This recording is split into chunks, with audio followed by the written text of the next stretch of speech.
at the edge of creation. I am the nucleus, the center of it all. I have been big and small inside imagination, glimpsed an opening in the fortress wall. Colors blend inside a midnight rainbow, and broken hearts mend in ways we don't know. So I will send my prayer of gratitude to you, inside of me, inside of you.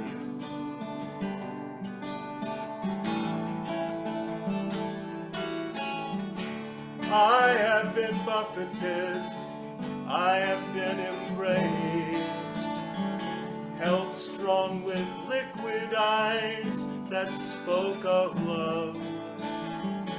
I felt the thunder crash of things I haven't faced, been drunk on nectar that flows from above. Colors blend inside a midnight rainbow, and broken hearts mend in ways we don't know. So I will send my prayer of gratitude to you, inside of me, inside of you.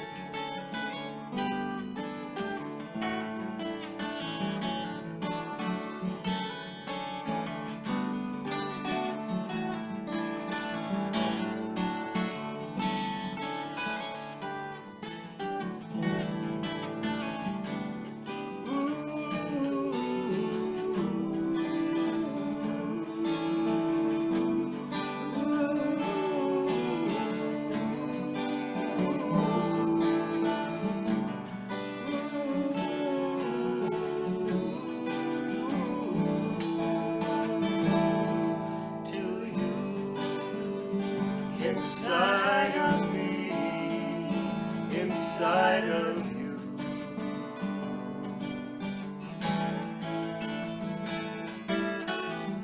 So I am holding on and I am letting go.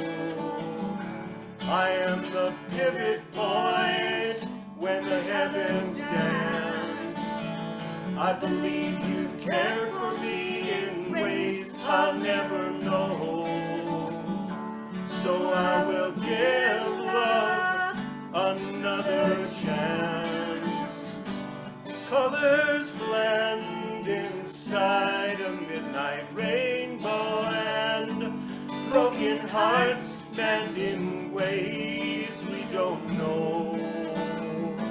So I will send my prayer of gratitude to you, inside of me, inside of you, inside of me, inside of you, inside of me, inside of you.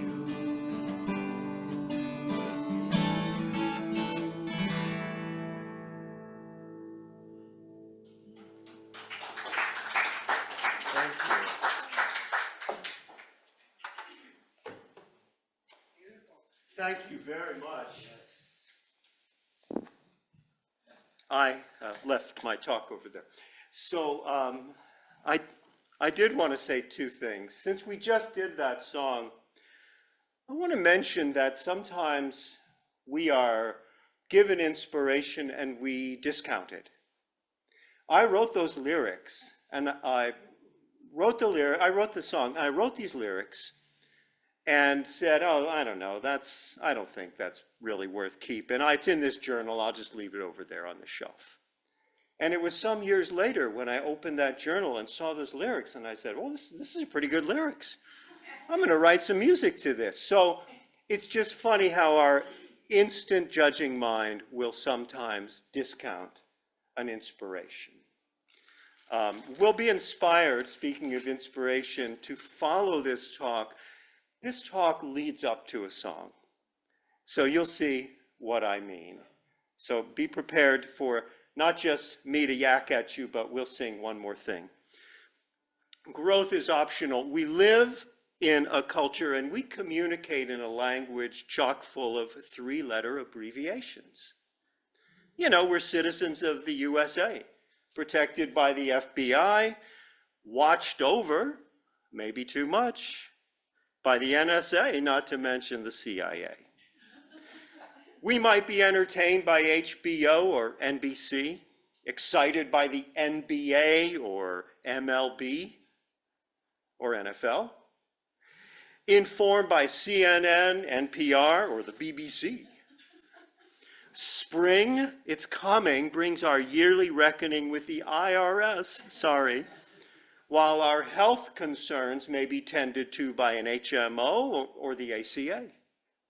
We may be contributing to or drawing from our IRAs. But some watch for opportunities with every new IPO, while others are ever ready to sample the latest IPA. Into this alphabet soup, a new three-letter term was brought to my attention when a friend described recent ups and downs to me, saying, yes, indeed, this year has been full of PGOs. PGOs, I asked? Personal growth opportunities. Personal growth opportunities. It seems are an inevitable part of being a conscious or even semi-conscious human being. And the first thing I would like to say about PGOs is this: I don't really want any. I don't want personal growth opportunities, not one little bit. What I want, I expect, is what most of us want, at least on some level: a full belly while maintaining an amazingly slim body, lots of rest, enjoyment of my senses, a clear conscience, and a good night's sleep. All I want is a room somewhere far away from the cold night's air, right? That's what we want. So at the level of what I want, I'll take HBO, an IPA, and a BLT. Thank you. You know what I mean? Because PGOs come out of essentially pain, disappointment, falling short, making the wrong call, and having to learn a lesson. I don't want to have to learn things. I just want to enjoy myself and have everything go perfectly. Right, only ups, no downs. The problem is, of course, we don't actually thrive and find peace in conditions of complete wish fulfillment. We get stuck in a rut. And as we've all seen, maybe in ourselves or others, some people don't just get stuck in a rut, we move in and furnish the rut. We redecorate the rut. On the rare occasion when we have, even for a moment, everything we want, we can only take so much of that. Like being King Midas, we may think we want everything we touch to turn to gold, but it's not nourishing. And without some tension or striving or stress, Bill, earlier I heard him telling someone in answer to how was your vacation, it was good, but it was stressful. And I thought, well, we need some stress. Without that, we can fall into a kind of lassitude. I think it's because we actually need stress. A certain amount of stress individually brings us into a state of vitality. That's why couch potatoes are not the happiest people on the planet. Some measure of stress triggers the release of oxytocin, a hormone which, among other effects, increases trust, reduces fear, so you can feel closer to people in your life. So while I don't really want PGOs, the truth is I can't avoid them, and I actually need them if I want to live in a way that's vital and conscious and progressing. They are, by definition, stressful situations we would rather not go through, and now you know you really need them. You're welcome. I've developed 3 axioms of PGOs I would like to share with the class at this time. There will be no test today. The first of these is that every experience we have is essentially, potentially a PGO. We can learn from everything. I get the girl, the job, the raise, the car, or I don't get the girl, I get fired from the job, I lose the raise, and I crash the car. Well, that's a country song, but it's all good fodder for growth. It's all grist for the mill if I have eyes to see. My second axiom of PGOs is this. When I identify a personal growth opportunity, that's my choice, my own expression of free will. It's only a PGO if I see it as a PGO. Now you may know me very well. You may be a good friend or my spouse or a coworker who really knows me, and you may perceive with laser-like clarity that a discomfort or pain I'm going through is due to my attitude. And if I would just shift my thinking, I could learn from what's happening. And if you point this out to me, that does not make what I'm experiencing a PGO. It makes you annoying. It could also make you a personal growth opportunity if I'm willing to see it that way. But instead of welcoming your enlightened feedback, I may be inclined, here's a vocabulary builder for everyone, to be struthious. Do you know that word? Struthious means having to do with an ostrich. It's one of my favorites. It means ostrich-like, so I may choose to bury my head in the sand. They don't really do that, but it's a common idea, right? And burying our heads in the sand is a popular and personal choice, isn't it? I mean, I'm not making fun of anyone here. I'm making fun of all of us. It seems we do the hear no evil, see no evil, speak no evil thing quite regularly. It takes grit to face up to what's really happening in our lives.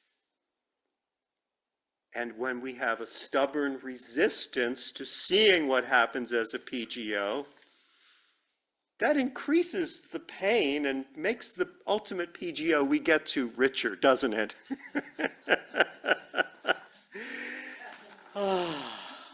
It's only through letting go of some protective layer, one where I see myself as a victim or a martyr, and I say it's all not fair and I didn't get what I wanted and now I'm going to sulk or whatever. I've said them all. They are all well programmed into my menu. It's only then that we can begin to see what's happening in our lives as personal growth opportunities. My third and final PGO axiom, I like to say final because people are like, how long is it going? Okay. is from Yeshua, is from Jesus in the book of Matthew, reminding us that sufficient unto the day is the evil thereof. How does this apply to PGOs? It applies because one thing I notice in trying to frame my experiences as personal growth opportunities is that I do this from time to time with experiences I haven't even had yet. I engage in a traditional waste of time, energy of trying to learn theoretical lessons from hypothetical experiences that never happen. Let me explain. This may be unique to me, but sometimes I worry about stuff. So I'm sure it doesn't apply to anybody here, but you may know somebody, you can tell them. Like I think, I have this meeting with my supervisor Tuesday, and I don't know what it's about. But maybe he found some horrible error in something I wrote. Or there's been a complaint. Or maybe he thinks I should wear different shoes. Or he's noticed my car hasn't been waxed or something, and I go crazy. Now that's either temporarily, or perhaps it's a lifelong thing with only brief periods of sanity. Am I a sane person dreaming I'm crazy, or a crazy person dreaming I'm sane? But the point is, I try to preemptively consider all the bad things that can happen to me and reframe them into PGOs in the hope that if they do happen, they won't be so painful. All weekend long, I'm wrapped up in thinking about what might happen Tuesday, oh my God. And then on Monday, I get an email from that supervisor. I won't have time to meet with you tomorrow. Right? I wanted your opinion on something, but I thought it through and I'm sending out a memo. And all my arduous and detailed planning and speculating was just a spectacular waste of neural energy. Sufficient unto the day is the evil thereof. The word that King James's scholars translated as evil right around 1607 can just mean trouble or difficulty. I don't need to speculate about troubles or difficulties that may never come to pass in order to grow in my life. It's a bit pointless. I'm taking my eye off the ball and my consciousness out of the opportunity of this moment. I'm missing the PGOs right in front of me, if I even want them, in order to think about PGOs that are phantoms that may never happen. Sal and I recently had a personal growth opportunity.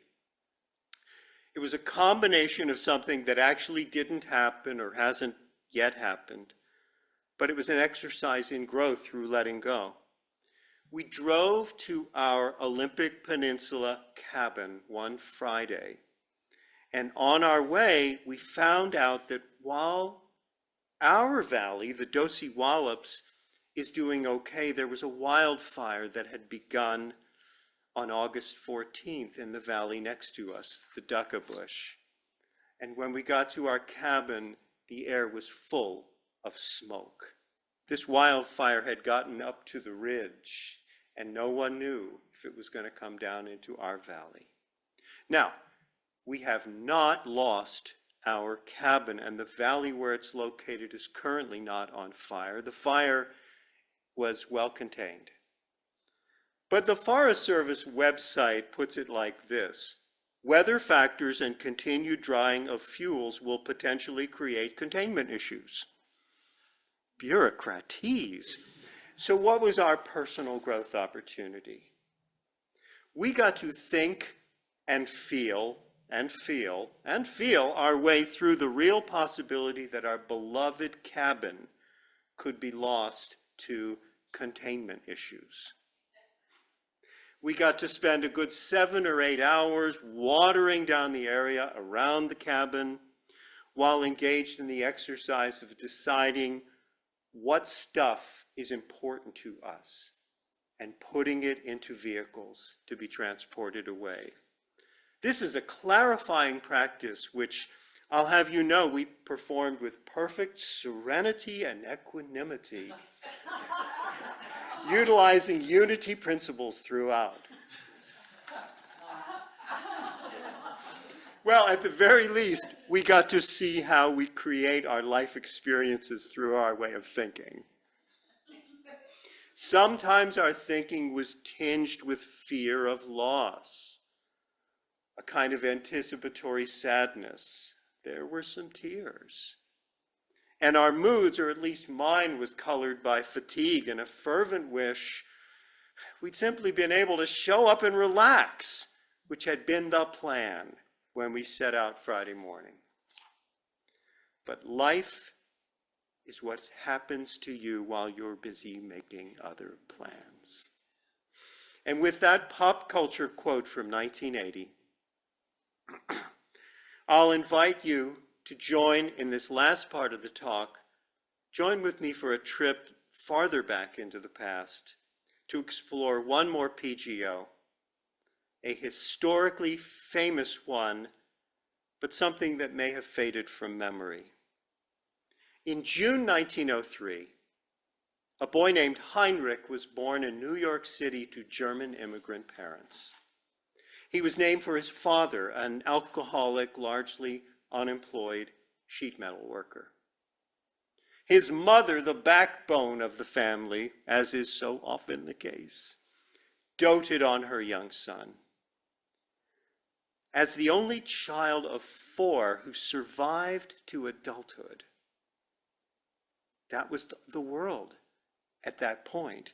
Heinrich knew about loss from an early age. He was also a remarkable physical presence and athlete from early on. Nearly 14 pounds at birth. Anybody here given birth and kind of think about that? It might create a little trauma. Nearly 14 pounds at birth. The boy developed into a well-muscled 6 foot, 200-pound young man. He showed great ability in sports, particularly in baseball. In fact, while still in high school, Heinrich had an opportunity to play in a major league stadium and knocked a ball entirely out of the park for a grand slam. We better know this sports hero now by his middle name, Ludwig, or more simply, Lou Gehrig, a leader on the New York Yankees of the 1920s and 30s. In those years, Gehrig was to play in 2,130 consecutive games, playing through illnesses and broken bones, a feat which earned him the nickname the Iron Horse, and was not outdone until Cal Ripken's heroics 7 decades later. And though Babe Ruth's 60 home runs in 1927 set a new record and may have overshadowed Gehrig's 47 that year, it was actually Lou Gehrig who won the Most Valuable Player award. Don't tell Babe. Yeah, we won't tell Babe, he'd get mad. Gehrig would gain that recognition twice in his career. He'd become the World Series MVP, and he'd win the Triple Crown, which is not when you're first in the Kentucky Derby, the Preakness, and the Belmont Stakes. I don't think he even tried for that. But it's when you're the home run king, you have the highest batting average and the highest runs batted in a season. He set many more records in a Hall of Fame career. But partway through 1938, the Iron Horse began to rapidly slow down. His hand-eye coordination remained stellar. He rarely struck out. And there's one journalist who said, Gehrig connects with the ball as well as ever, but there's no pop, there's no power. The hits don't go anywhere. And he was losing his base running abilities. In early summer 1939, Gehrig made a trip to the Mayo Clinic, where he was diagnosed with amyotrophic lateral sclerosis, ALS. We now call it Lou Gehrig's disease. I've spoken, this is a funny fact, but I shop at a farmer's market, and one of the farmers is also a leading researcher into ALS. He does the farming on the side. And I pulled him aside one day and said, Mark, are there any cures? What's the status of current research? He said, it's incurable and there are no promising treatments for ALS. It remains fatal and incurable. Now, Gehrig, by 1939, had already taken himself out of the Yankees lineup. He was the captain. He grabbed the lineup, crossed his name out, presented it to the umpire, said, I'm not playing.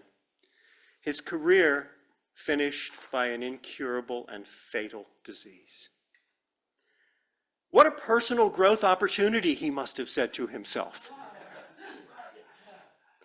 Surely this is not what he was thinking or what any of us would think when informed of this diagnosis.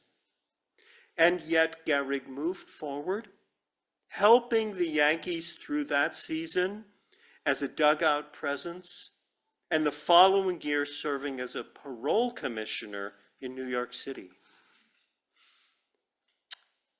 On July 4th, 1939, while Gehrig was still in pinstripes, the Yankees held an event for him between two games of a doubleheader with the New York Giants. Remember, the San Francisco Giants, they were in New York then. It was Lou Gehrig Day, and the erstwhile slugger was presented with gifts. He was hugged by a retired Babe Ruth, and I think if Babe Ruth wants to hug you, you don't have a lot of choice. And then perhaps reluctantly, he faced a bank of microphones and made a speech to the 62,000 fans present that day. Here's some of what he said. For the past 2 weeks, you've been reading about a bad break. Today, I consider myself the luckiest man on the face of the earth. I have been in ballparks for 17 years and have never received anything but kindness and encouragement from you fans.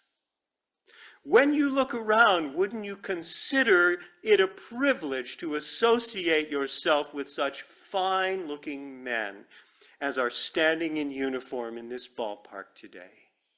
Sure, I'm lucky. When the New York Giants, a team you would give your right arm to beat, and vice versa, sends you a gift, that's something.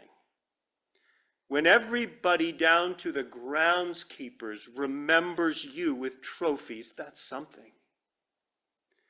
When you have a wonderful mother-in-law who takes sides with you in squabbles with her own daughter, that's something. When you have a father and a mother who work all their lives so you can have an education and build your body, it's a blessing.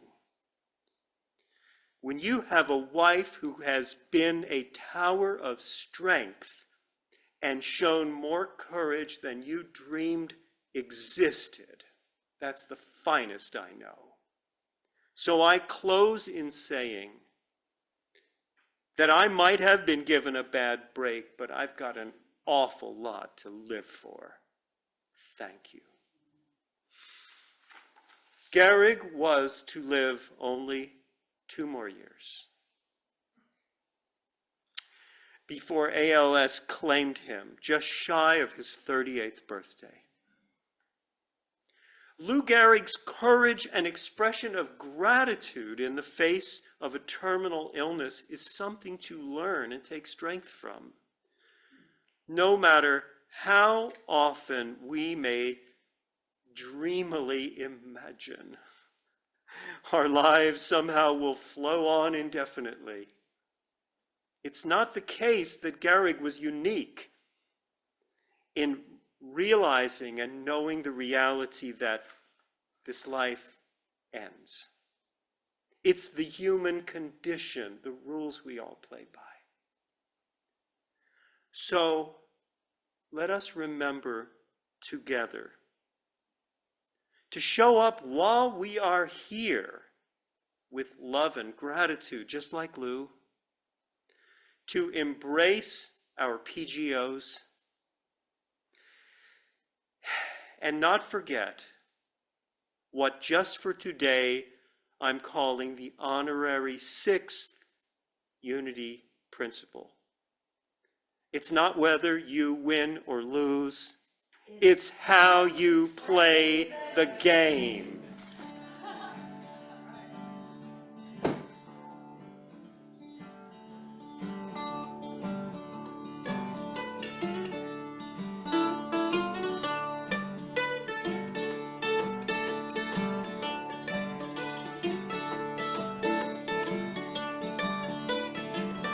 Life is a ball game being played each day. Life is a ball game everybody can play.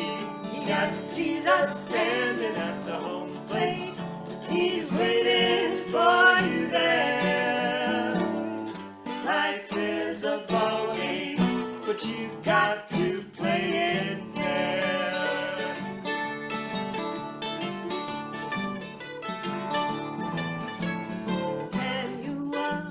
First to bat, you know he prayed 3 times a day. And life threw him a fastball. He swung at it anyway. Joe came in the next inning. Trouble struck him in every way. Joe hit a home run, baby, and he came in on that day.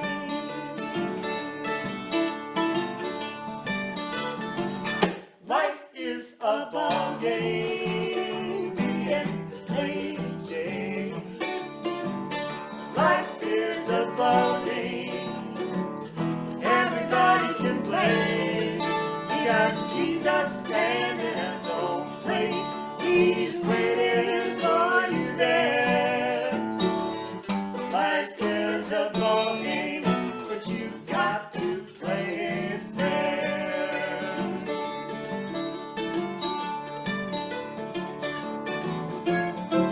Prayer will be your strong bat to hit out trouble's ball. When you start to swing it, you got to give your all. Faith will be your catcher, all that you can depend. And Jesus waiting at the home plate, and he's waving you on in. Come on home now. Life is a ball game being played each day. Life is a ball game everybody can play. You got Jesus standing at the home plate. He's waiting for you there. Life is a ball game, but you got to play it fair. Life is a ball game, but you got to play it fair.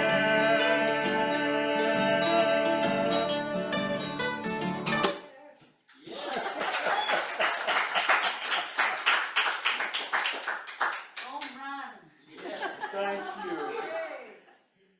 Now, it's our tradition here to do some kind of meditation and then reflection from the congregants following this. Hard to shift those gears. Yeah, we'll do a little time in quiet, taking all the gifts we've received today into our hearts.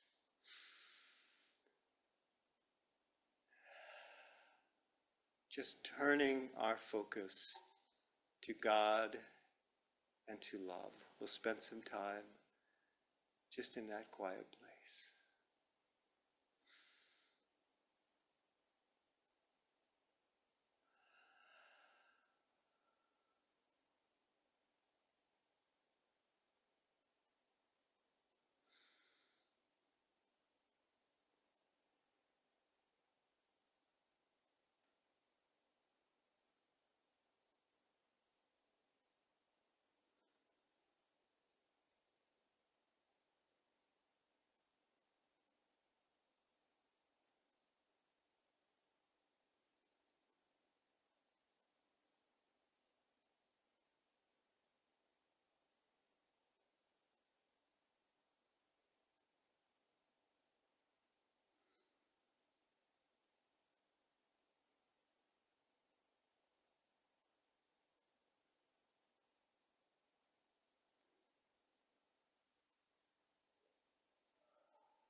Father, Mother, God, may our hearts remain ever open to you. And may we know our sisters and brothers in love and in unity. Amen. And are there any inspirations? Okay, good. Fine. One. Thank you so much.